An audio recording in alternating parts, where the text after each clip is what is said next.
At number 5, it is El Cid, the 1961 classic epic historical film, which gives a largely fictionalized depiction of the Castilian warlord Rodrigo Diaz de Vivar. The film starts off with Rodrigo, already a powerful member of the Spanish nobility during this time, and it depicts the various interactions he has with neighboring and foreign Muslims, as well as the political intrigues he has to deal with in Spanish court. El Cid is a classic film which gets a lot of things right, especially in terms of developing the storyline and throwing in plot twists. The acting is great and the characters are believable and relatable as well. What is not so amazing about the film is the runtime, and with the short attention span of many people today, this might seem like a never-ending film for them, as there is no action scenes or high-budget CGI. This is just a purely entertaining historical drama which will be the perfect choice for any dedicated historical lover, but not the best choice for casual viewers, I would say. At number 4, we have Kingdom of Heaven, which follows a semi-fictionalized portrayal of the life of Balian of Ibelin, who was a crusader noble and the primary leader for the defense of the Christian-held Jerusalem during the siege of Jerusalem in 1187 against Saladin and his Muslim forces. This film has some A-list actors in it such as Orlando Bloom,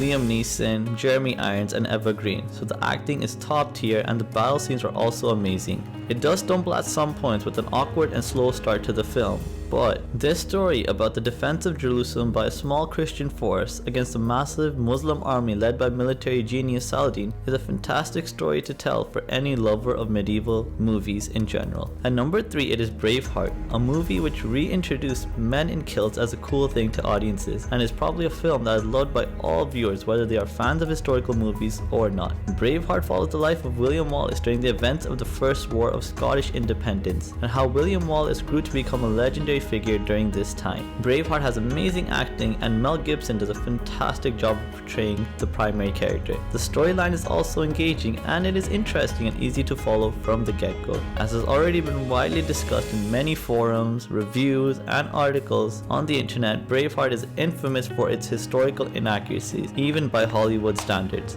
But I feel like this has somehow helped Braveheart maintain its popularity even to this day. Braveheart is definitely a must-watch film for any fan of medieval movies, as this story about Scottish independence is a truly magnificent watch, which has great cinematography, set pieces, and battle scenes to really bring this time of history to life. At number 2, we have Arn the Knight Templar, which is a fictional story based around a Knight Templar, if you couldn't decipher the clues in the movie's title.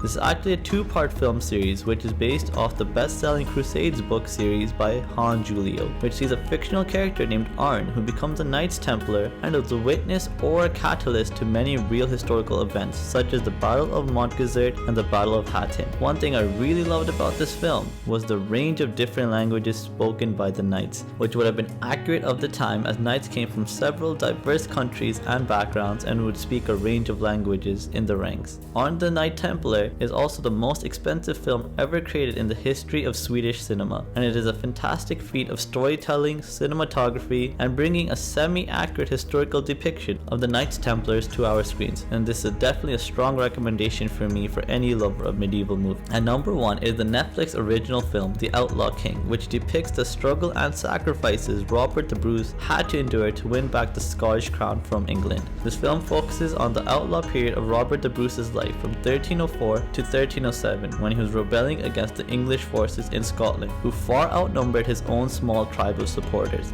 This resulted in Robert launching a guerrilla war for most of this 3-year duration. What I really enjoyed about The Outlaw King is that I was aware of the general outline of Robert the Bruce's trajectory to become King of Scotland, but I didn't realize till after watching this film just how much sacrifice and loss Robert had to endure before he was able to get even one victory over the English, and it's due to this emotional bond that this film is able to develop between the characters and viewers that I rate this film so highly. I also appreciate how the producer was able to highlight to audiences just how difficult it is for a small-scale rebellion to grow into a revolution, which will change the entire historical outlook of a country. The Outlaw King is historically accurate, perfectly acted, and has an engaging and heartbreaking storyline, making it a thrilling movie to watch for any fan of medieval films and historical films as well. So lastly, I just wanted to say thank you so much for watching this video. If you did enjoy it, please do like, share, and leave a comment down below. And if you haven't, please do subscribe to this channel as I post videos about historical movies and TV shows on a regular basis. Thank you so much for watching.